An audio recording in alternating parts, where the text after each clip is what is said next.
अस्सलाम वालेकुम प्यारे बच्चों। आज मैं आपको सुनाऊंगी किसान की कहानी। तो चलो चलते हैं कहानी की तरफ। ये तो आप सब जानते होंगे कि अल्लाह पाक हमारे लिए खाने पीने की सारी चीज़ें, चावल, गंदम, दालें वगैरह और सारे फल, सेब, आम वगैरह ज़मीन से उगाते हैं। ज़मीन को खोदा जाता है और उसमें बीज डाले जाते हैं। फिर अल्लाह ताला उसमें से अनाज और फल उगाते हैं। जो शख्स ज़मीन पर मेहनत करता है, उसे खोदता है और उसमें बीज डालता है, उसे किसान कहते हैं। ये कहानी भी एक किसान की है। उसका नाम अहमद था। अहमद के 3 बेटे थे। वो अपने घर में बहुत खुश थे, लेकिन अहमद एक बात से बहुत परेशान था कि उसके बेटे बहुत सुस्त और कामचोर थे।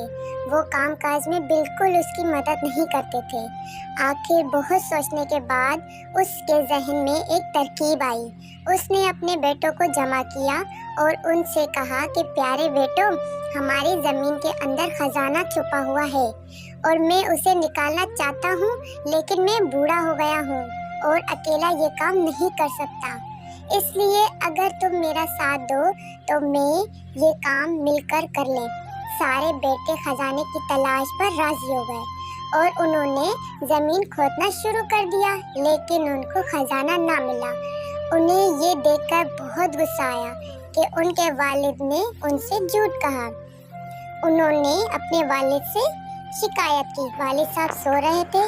वो नींद से बेदार हुए तो उनके वालिद ने कहा कि मेरे प्यारे बेटो, मैं झूठ कैसे बोल सकता हूँ? झूठ बोलना तो बहुत बुरी और गंदी आदत है और मुसलमान तो कभी झूठा नहीं होता। मैंने तुम्हें कहा था कि इसमें खजाना है। तो प्यारे बेटो, ये झूठ नहीं बल्कि सच है, लेकिन तुम जल्दी कर रहे हो और जल्दी का काम शैतान का होता है। तुम वो करो जो मैं तुम्हें बताता हूँ। ये बीज दो और ज़मीन में डाल दो। जब तीनों बेटों ने मिलकर बीज डाल दिए तो किसान ने कहा, आओ वज़ू करो और नमाज पढ़कर अल्लाह ताला से दुआ करो कि अल्लाह बारिश बरसा दे। तीनों बेटों ने वज़ू किया, नमाज पढ़ी और बारिश की दुआ की। अल्लाह ने उनकी दुआ कबूल की और खूब बारिश हुई और कुछ ही दिनों में ज़मीन में पौधे उगने शुरू हो गए।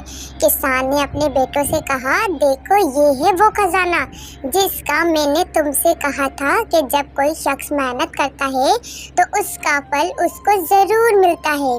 तो जी प्यारे बच्चों, ये थी आज की कहानी। इस कहानी में हमें क्या सबक मिला कि मेहनत करोगे तो उसका फल ज़रूर मिलेगा। अगर कहानी अच्छी लगी है तो मेरे चैनल को सब्सक्राइब और लाइक कर दो।